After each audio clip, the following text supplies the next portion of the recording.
सिर्फ 4 बॉयफ्रेंड्स अकेले रह जाते हैं। तभी सुहानी उनके पास जाती है। चलो अब तुम चारों खाना खा लो, मैंने खाना लगा दिया है। और इन चारों की बातों पर जरा ध्यान मत देना, ये ऐसे ही हैं, बोलती रहती हैं कुछ भी। चलो तुम चारों खाना खा लो, ठीक है? ऐसी कुछ समय बीत जाता है। एक दिन की बात है, आर्यन, रोहन, कुणाल और अमन हॉल में बैठे हुए थे। चारों नंदे भी वहीं थी। सभी पिज्जा खा रहे थे। वैसे गाइस, तुम चारों घर आते रहते हो, लेकिन मेरे पास तुम में से किसी का नंबर नहीं है। चलो अपना अपना नंबर सेव करवाओ, कभी कोई इमरजेंसी हुई तो काम आ जाएगा। अरे बिल्कुल भाभी। चारों खुशी खुशी सुहानी को अपना नंबर दे देते हैं। नंदे भी ये देखकर खुश होती हैं कि उनकी भाभी कितनी कूल है। तभी दरवाजे पर बेल बजती है और विमला आंटी वहां आ जाती हैं। हाय राम, ये क्या चल रहा है इस घर में? चारों कुंवारी लड़कियों ने अपने अपने बॉयफ्रेंड घर में बिठा रखे हैं, बिल्कुल शर्म लिहाज नहीं है। और बहू, तुम इन्हें बढ़ावा दे रही हो। वैसे गलती तुम्हारी भी नहीं है, ऊपर से ये काली भी। इस घर का तो माहौल ही एकदम खराब हो गया है।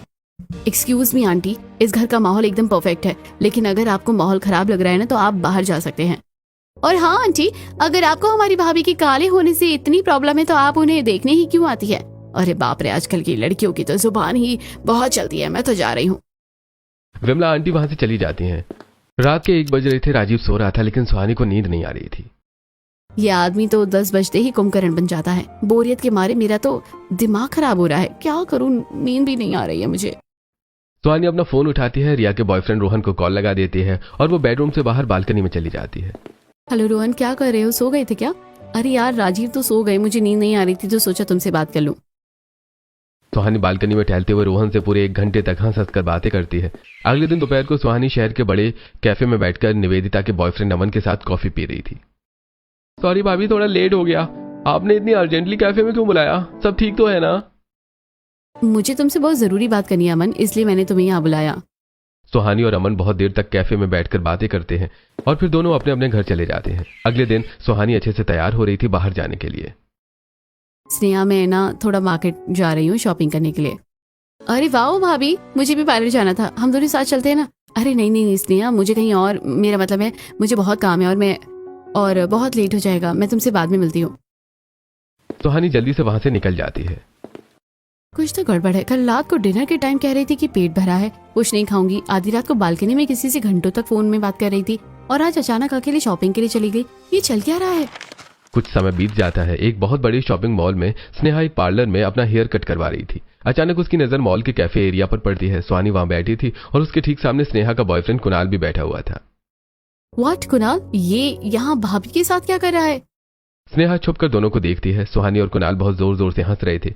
स्नेहा तुरंत अपना फोन निकालती है और दोनों की 3-4 फोटो क्लिक कर लेती है। इन दोनों का तो अलग ही कुछ कुछ होता है चल रहा है। मुझसे कहा कि पार्लर नहीं जा सकती और यहाँ मेरे बॉयफ्रेंड के साथ डेट चल रही है। रात का समय हो जाता है। सभी डाइनिंग टेबल पर खाना खा रहे थे। सुनो राजीव, मैंने ना पास वाला जिम ज्वाइन कर लिया है, कल से मैं जिम जाऊंगी। है? आजकल तुम्हें अचानक से जिम का भूत कहां से सवार हो गया? वैसे तो तुम कभी जिम गई नहीं हो। यार, फिटनेस भी तो जरूरी है ना, इसलिए मैंने ज्वाइन कर ली है। और वैसे भी आज नहीं तो कब। स्नेहा ये सब सुन रही थी, तभी उसके फोन पर कुणाल का कॉल आता है। स्नेहा अपने बेडरूम में जाकर फोन उठाती है। बेबी गेस व्हाट, आज से मैंने तुम्हारे लिए जिम ज्वाइन कर लिया है। अब मैं भी एकदम फिट हो जाऊंगा।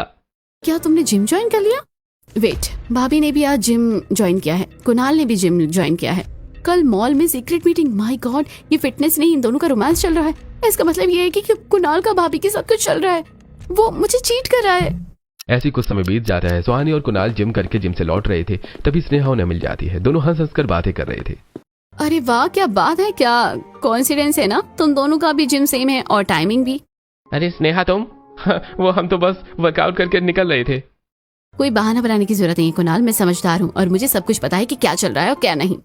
स्नेहा गुस्से में वहां से चली जाती है। भाभी ने तो कुछ बोला ही नहीं, इसका मतलब साफ है कि इन दोनों के बीच पक्का कुछ चल रहा है। पड़ोसन विमला आंटी एकदम सही बोलती थी, इस काली भाभी का मन भी एकदम काला है, इसने मेरे बॉयफ्रेंड को फंसा लिया है। अगले दिन सुबह का समय था। राजीव हॉल में बैठकर लैपटॉप पर काम कर रहा था। तभी सुहानी अपना बैग लेकर वहां आती है। सुनो राजीव, मैं ना 2 दिन के लिए दूसरे शहर फूफा जी के यहाँ जा रही हूँ, उनका कोई जरूरी काम था, परसों शाम तक आ जाऊंगी। ठीक है, संभल कर जाना, पहुंच कर कॉल कर देना। सुहानी वहां से चली जाती है। सुहानी के जाने के बाद निवेदिता अमन को कॉल करती है। हेलो बेबी, वीकेंड आ रहा है, चलो ना कहीं बाहर चलते हैं। अरे निवी, मैं ना 2 दिन के लिए बाहर ही आया हूँ, दूसरे शहर में हूँ किसी काम से। वापस आऊंगा तो पक्का मिलेंगे। Okay bye. फोन कट जाता है। भाभी भी 2 दिन के लिए दूसरे शहर गई हुई हैं और अमन भी सेम टाइम पर बाहर गया हुआ है।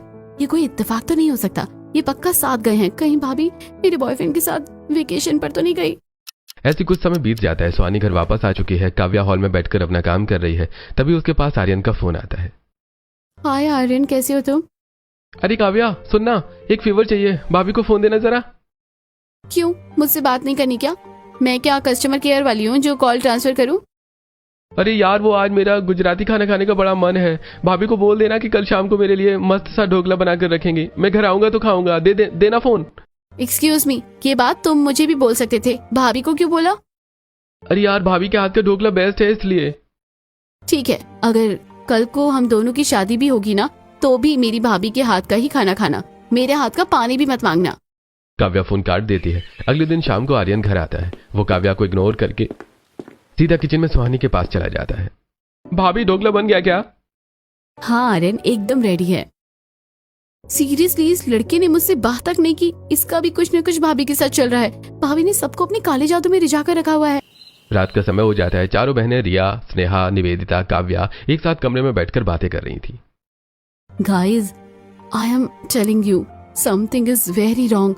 आए दिन भाभी का बहाने बनाकर बाहर जाना, और नोटिस किया जिस टाइम पर भाभी अनअवेलेबल होती है उसी टाइम पर हमारे बॉयफ्रेंड्स भी गायब होते हैं। हाँ दीदी, कभी कभी तो भाभी इतनी रात को आती है, मुझे तो समझ ही नहीं आ रहा कि ये चल क्या रहा है।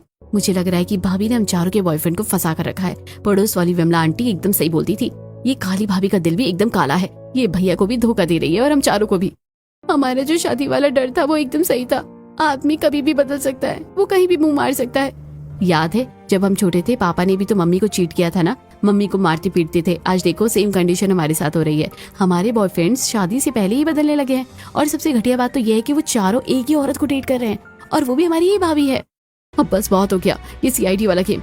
अब हमें इन्हें रंगे हाथों पकड़ना होगा और इन सभी को एक साथ एक्सपोज करना होगा।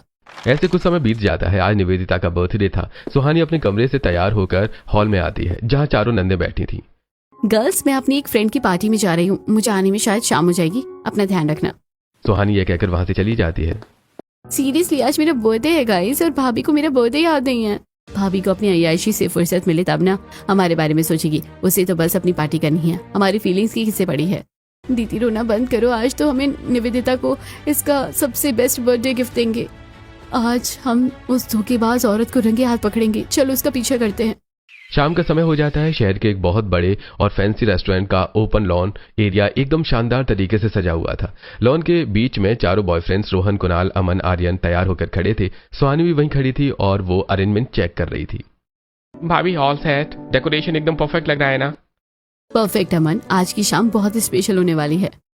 भाभी, इस खुशी के मौके पर मेरा एक डांस तो आपके साथ बनता ही है। सुहानी और अमन एक साथ डांस करने लगते हैं। तभी वहां पर रिया, स्नेहा, निवेदिता और काव्या आ जाती हैं। Stop it, just stop. सब लोगों ने देखकर हैरान रह जाते हैं और म्यूजिक बंद हो जाता है। हमें तो पता ही नहीं था कि तुम चारों का इस काली कलूटी के साथ चक्कर चल रहा है। तुम सब हमें धोखा दे रहे थे। अच्छा हुआ हमने तुम जैसे चीटर्स को शादी के लिए हाँ नहीं कहा, वरना तुम तो हमारी जिंदगी बर्बाद कर देते। और तुम भाभी, हमें तो पता था कि तुम्हारा इन सब के साथ चक्कर चला है। दीदी लोग कुछ नहीं बोली तो तुमने सबका फायदा उठा लिया। एक नंबर की कैरेक्टरलेस औरत हो तुम। सुहानी बिना एक सेकंड सोचे पूरी ताकत से काव्या के गाल पर एक करारा तमाचा जड़ देती है। हाउ डेयर यू काव्या, तुम्हारी हिम्मत कैसे हुई मुझे कैरेक्टरलेस बोलने की? दिमाग घुटनों में है क्या तुम चारों का? आप इसे क्यों मार रही हैं? गलती आपकी है। आज मेरा बर्थडे था और आप यहाँ मेरे बॉयफ्रेंड के साथ अय्याशी कर रही हैं। आप हमें धोखा दे रही थी। तुम्हें अब तक समझ नहीं आया कि मैं क्या कर रही थी? पर एक बार आंखें खोलकर इस डेकोरेशन को तो देखो। तभी पीछे से रेस्टोरेंट का स्टाफ एक बहुत ही खूबसूरत और बड़ा सा केक लेकर वहां आता है। उस केक पर बड़े वर्ड्स में हैप्पी बर्थडे निवेदिता लिखा था और निवेदिता की एक बहुत प्यारी सी फोटो भी लगी हुई थी। ये डेकोरेशन मेरे लिए नहीं, तुम्हारे लिए थी निवेदिता। तुमने कभी सोचा कि तुमने अमन को दूसरे शहर में नौकरी करने के लिए कितना टॉर्चर और प्रेशराइज किया था? वो डिप्रेशन में था। मैं पिछले 2 दिन उसके साथ दूसरे शहर वेकेशन पर नहीं गई थी। अपने अमीर मामा जी की कंपनी में से जॉब दिलवाने के लिए इसके साथ धक्के खा रही थी, और आज इसे वो 1.5 लाख की जॉब मिल गई है। ये आज तुम्हें प्रपोज करने वाला था, तुम्हें ये सरप्राइज देने वाला था, और इसी में मैंने इसकी हेल्प की। अमन, ये सच है? हाँ निवी, भाभी ने मेरे करियर के लिए जो किया वो शायद कोई मेरा सगा भी नहीं करता। ठीक है, मान गया, अमन को जॉब दिलवाई। लेकिन ये बताओ, उस दिन शॉपिंग मॉल में आप मेरे बॉयफ्रेंड कुणाल के साथ हंस हंस कर क्या कर रही थी? और डेली इसके साथ जिम में क्यों जा रही थी? मुझे पता है कि आपका मेरे बॉयफ्रेंड के साथ कुछ तो चल रहा है। अरे सीरियस स्नेहा, मैं तुम्हारे बॉयफ्रेंड के साथ अफेयर करूंगी? तुम यही कहना चाह रही हो ना? ऐसा कुछ नहीं है स्नेहा, जैसे तुम सोच रही हो। मैंने तुम्हारे बॉयफ्रेंड के साथ जिम जाना इसलिए शुरू किया क्योंकि उसे जिम में कोई कंपनी चाहिए थी, और तुम तो उसे कंपनी देने को तैयार ही नहीं थी। तुम बस उसे दिन रात फोर्स कर रही थी कि वेट लूज करो, वेट लूज करो। कभी तुमने कहा कि चलो कुणाल, मैं भी तुम्हारे साथ जिम करूंगी? वो मुझे टाइम नहीं मिलता था, इसलिए। टाइम नहीं मिलता था? तुम्हें एम्बैरेसिंग लगता था? He wants to depressed Sneha. तुम्हें अंदाजा भी है कि वो अंदर से कितना टूट चुका था? तुमने बस उसकी बॉडी शेमिंग की, कभी सोफे का ताना, कभी समोसे का ताना। आज जरा ध्यान से देखो अपने बॉयफ्रेंड को। आज सिर्फ तुम्हारे लिए, तुम्हारे प्यार के लिए इसने अपना इतना वेट लूज कर लिया है। अच्छा, फिर आप रोहन के साथ क्या कर रही थी? आप उसके साथ कैफे में क्यों मिल रही थी? और घंटों तक फोन में बातें क्यों करती थी? और घंटों तक क्या बातें होती थी आपकी उससे? रोहन, दिखाओ इसे हमारा मास्टर प्लान। रोहन अपना आईपैड निकालता और रिया के हाथ में देता है। स्क्रीन पर एक वेबसाइट खुली थी जिस पर रिया की पेंटिंग्स की फोटोज थी। हम कैफे में डेट पर नहीं गए थे रिया, हम दोनों घूम घूम कर तुम्हारी पेंटिंग्स के लिए मार्केटिंग स्ट्रेटजीज निकाल रहे थे। हमने मिलकर ये वेबसाइट तैयार की है जहां तुम अपनी आर्ट बेच सको। ये तुम्हारे नए बिजनेस का स्टार्टअप है। और तुम्हें पता है, तुम्हारी 2 पेंटिंग रोहन ने ऑनलाइन 1 लाख रुपए में सेल भी कर दी है। ओह माय गॉड, 1 लाख रुपए! भाभी, जॉब वाली बात तो ठीक है, पर आप वो 2 रात के लिए अमन के साथ दूसरे शहर में गायब थी, उसका क्या? अरे मेरी सस्ती CID ऑफिसर, मैं उसके साथ गायब नहीं थी। अमन दूसरे शहर में जॉब ढूंढ रहा था, इंटरव्यूज दे रहा था। मेरे मामा जी बहुत अमीर है, उनकी कंपनी में मैंने उसके इंटरव्यू की बात की थी। अब वहाँ नए शहर में ये बेचारा होटल में कहाँ धक्के खाता, तो इसलिए मैंने इसे अपने मामा जी के घर पर रोक रखा था ताकि ये आराम से इंटरव्यू दे सके। भाभी प्लीज मुझे माफ कर दीजिए, मैंने आपको कैरेक्टरलेस कहा। मैं कितनी घटिया हूँ। हमसे बहुत बड़ी भूल हो गई है भाभी, हमने आपके बारे में गलत सोचा। हमें लगा कि आप हमारे बॉयफ्रेंड को फंसा रही हो, पर आप तो हमारा फ्यूचर सेट कर रही थी। सॉरी भाभी, आप हमारे लिए इतना कुछ कर रही थी और हम आपको कितना उल्टा सीधा बोल रहे थे। हमें माफ कर दीजिए भाभी। अरे बस, तुम लोग मेरी ननद बाद में हो, मेरी छोटी बहनें पहले हो। मैं तुम्हारा बुरा कैसे सोच सकती हूँ? तभी वहां पर सुरेश और राजीव आ जाते हैं जो कि तैयार होकर वहां आए थे। अरे ये क्या हो रहा है? निवेदिता के बर्थडे का केक रखा है लेकिन पार्टी शुरू नहीं हुई और तुम सब रो क्यों रही हो? लगता है सरप्राइज का शौक लग गया है सबको। पापा चलिए अब बर्थडे बनाते हैं। अरे निवेदिता जी, ये तो तेरा सरप्राइज था, तुझे कैसे पता चलता? और तू इतनी जल्दी आ गई कि पूरा सरप्राइज ही खराब कर दिया। बेटा, तूने आकर यहाँ अच्छा नहीं किया। हमने इतनी मेहनत से ये सरप्राइज प्लान किया था लेकिन बेकार हो गया। चलो कोई नहीं, जो होना था वो हो गया। अब हम निवेदिता का बर्थडे सेलिब्रेट करते हैं। फिर सभी साथ मिलकर निवेदिता का बर्थडे सेलिब्रेट करते हैं। बर्थडे पार्टी खत्म होने के बाद चारों लड़के अपनी पॉकेट में से रिंग्स निकालते हैं और अपनी अपनी गर्लफ्रेंड को प्रपोज कर देते हैं। हाँ जरूर अमन, मैं अब तुम्हारे साथ अपनी पूरी लाइफ स्पेंड करना चाहूंगी। हम बहुत एंजॉय करेंगे अपनी लाइफ में। रोहन, तुम सच में बहुत अच्छे हो और मुझे माफ कर देना जो मैंने तुम्हारे बारे में इतना उल्टा सीधा सोचा। कुणाल, तुम मुझे माफ कर देना, मैंने सच में तुम्हारी बहुत बेइज्जती की। मैंने तुमसे बहुत उल्टा सीधा बोला। अब जो चाहे वो खाना, और अब ना हम दोनों ना साथ में जिम जाया करेंगे और हम दोनों फिट रहेंगे। आर्यन, तुम बहुत अच्छे हो, मुझे माफ कर देना। मैं तुम्हारे बारे में बहुत उल्टा सीधा सोचा था, लेकिन मुझे अपनी गलती का एहसास है। मैं कुछ ज्यादा ही सोच रही थी, लेकिन अब ऐसा नहीं है। अब हम दोनों हमेशा साथ रहेंगे। ऐसे ही कुछ समय बीत जाता है।